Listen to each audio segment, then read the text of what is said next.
Good morning students. I am Professor Rajeshwari Sharma here. Welcome back to e-learning session of GS College of Commerce, Wardha. So today we are going to discuss the micro and the macroeconomics, which is last chapter under our first unit, that is nature and scope of business economics. So before understanding the term micro and macroeconomics, first we need to understand what is economics. Economics is a social science which studies, which deals with consumption, production and the distribution of goods and the services. It studies the behavior of individual, behavior of firm, behavior of government, behavior of nation regarding the allocation of resources. Understand? Then, when we talk about the major branches of economics, so it consists of two, microeconomics and the macroeconomics. This term, micro and macroeconomics has been coined in year 1933 by Ragnar Frisch of Oslo University. When we talk of microeconomics, so the term micro has been derived from Greek word micros. Greek word micros, which means small or the millionth part. So microeconomics is that branch of economics which deal with small economic units like individual firm, individual household, individual business, individual industry, etc. And when we talk about the macroeconomics, so the term macro has been derived from Greek word macros,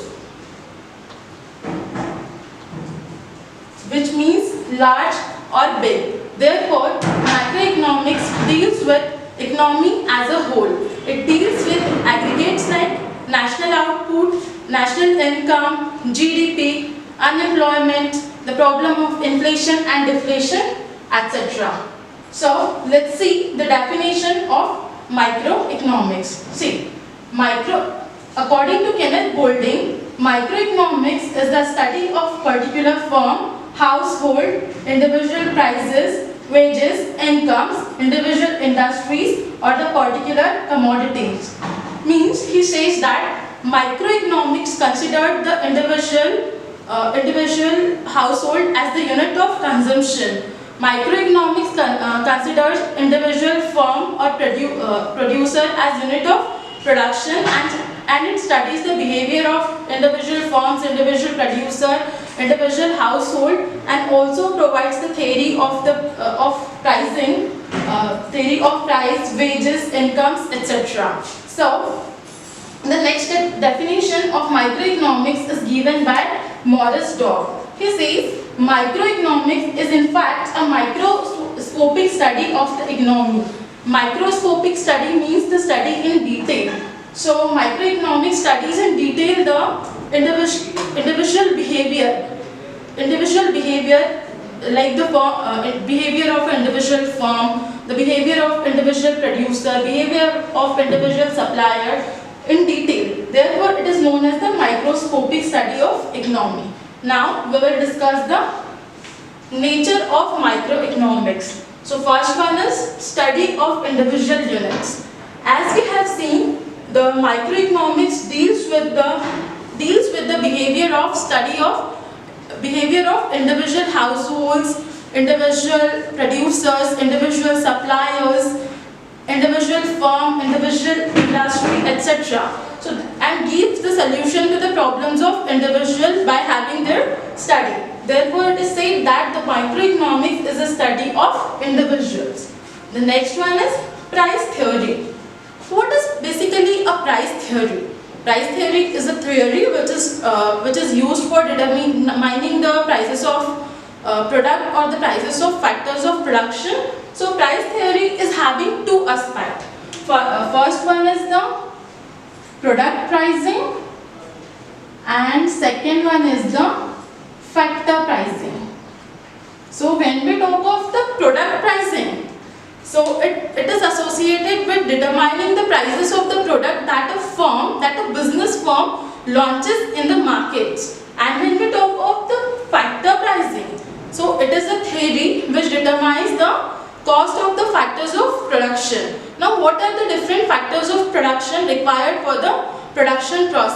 like land, labor, capital, entrepreneur. And all these factors of production is having certain price.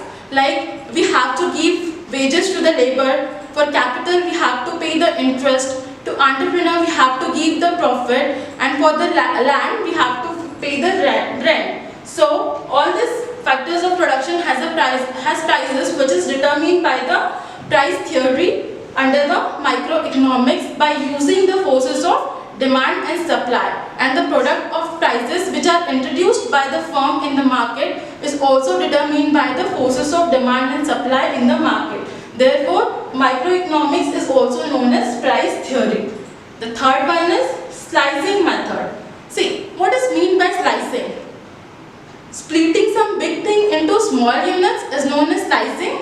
So, microeconomics uses slicing method.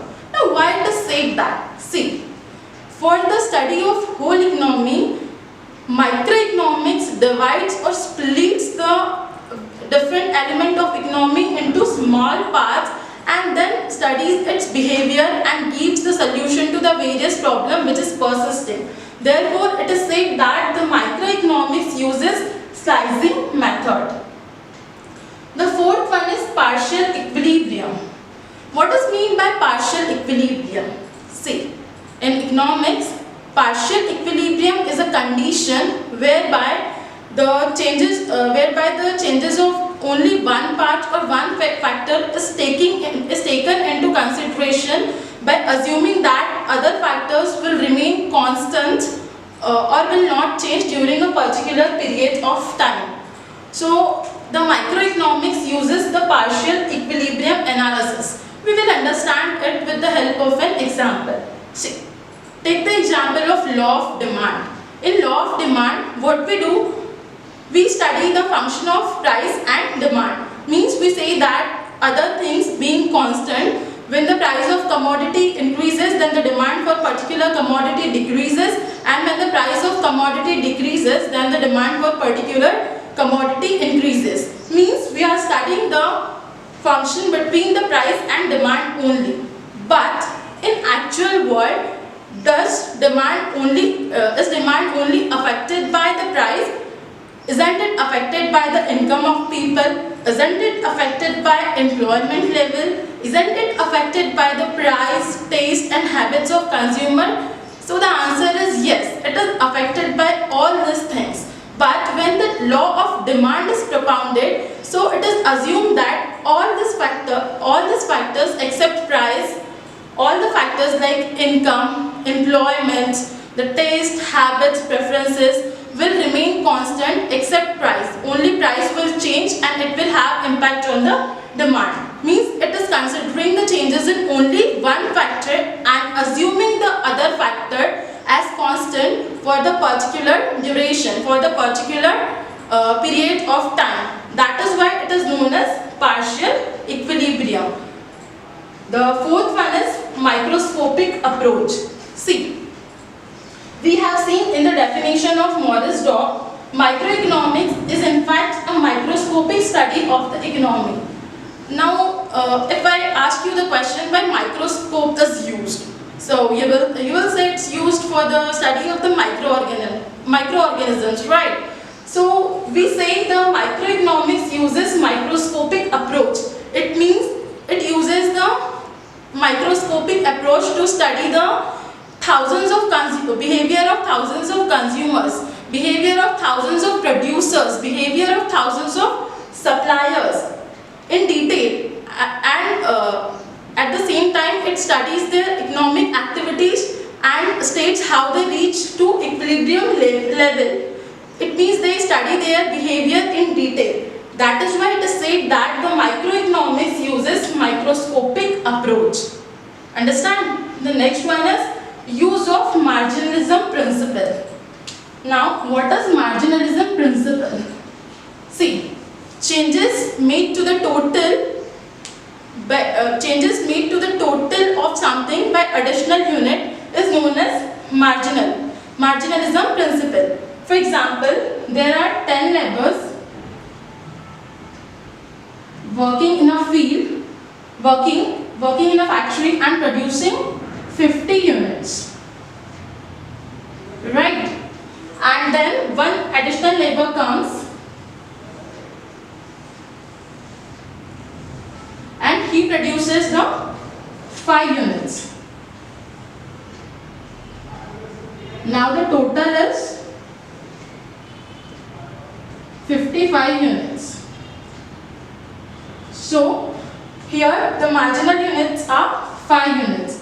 See, marginalism, as I have explained, the marginalism is a changes brought to the total by additional unit. So when this additional labor is coming, he is producing 5 units and making the change to the total, and total is getting 55 units. So it will be said that the marginal productivity of a labor is 5 units.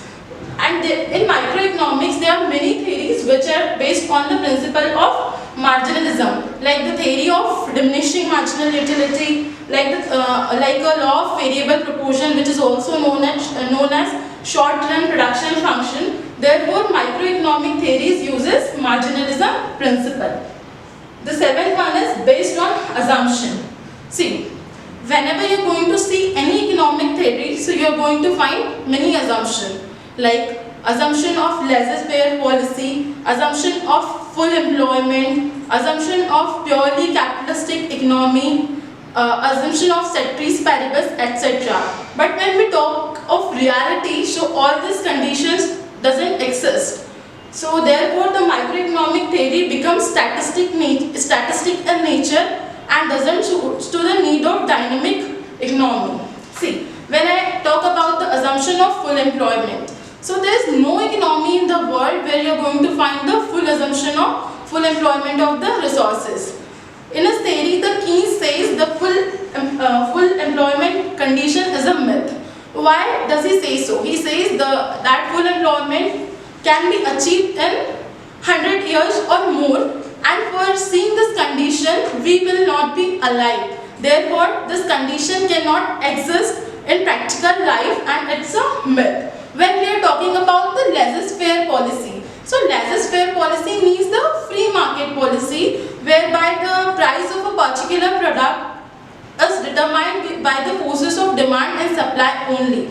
But in actuality, in any market, there is some extent of government intervention in deciding the prices of the various commodities. Therefore, the complete laissez-faire or pure capitalistic economy does not exist in the world. Therefore, we say that the microeconomic theories is based on assumption, because it is always takes the assumption like the laissez-faire policies, full employment condition, perfect competition in the market, etc. in its theory, and therefore it is not suitable to the needs of the dynamic economy. The next one is limited scope. See, when we talk about the microeconomics, so it studies the behavior of individual firm, individual producer, individual household, individual industry, etc. But it doesn't take into consideration the nationwide problems like unemployment, inflation, deflation, national output, national income, etc. Therefore, it has the limited scope of study. The last one is analysis of market structure. See, there are different types of market structure like the perfect competition, pure competition, monopolistic competition, oligopoly, etc. So, the theories under the microeconomics helps to analyze the market structure and helps to determine the price and the quantity of the product in the different market structure, so that firm can gain the profits in different market structure. So therefore, it also helps in analyzing the market structure and forming the suitable policies. So this was the nature of microeconomics. In tomorrow's lecture, we will discuss the scope of microeconomics. Till then, stay safe, keep studying. Thank you.